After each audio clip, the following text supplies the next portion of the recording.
សួស្តីពុកម៉ែបងប្អូនប្រិយមិត្តជាទីគោរពសូមស្វាគមន៍មកកាន់ Channel បេឡាឆ្នោតយួនមួយរបស់ Admin ថ្ងៃនេះ Admin មានលេខតម្រុយល្អៗរបស់ឆ្នោតយួនសម្រាប់យកមកចែកជូនពុកម៉ែបងប្អូននៅថ្ងៃទី15ខែ12ឆ្នាំ2025នេះ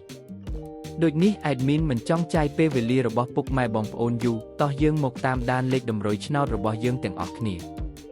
សម្រាប់លេខតម្រុយ2លេខមានលេខ75លេខ51និងចុងក្រោយលេខ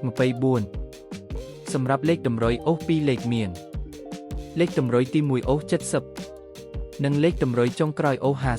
50សម្រាប់លេខតម្រុយ3លេខមាន752គុណនិង514គុណសម្រាប់លេខតម្រុយថ្ងៃនេះ Admin សូមជូនពរឲ្យពុកម៉ែបងប្អូននិងប្រិយមិត្តទាំងឡាយជួបតែសំណាងល្អទាំងអស់គ្នាហេងមានលាភមានជ័យ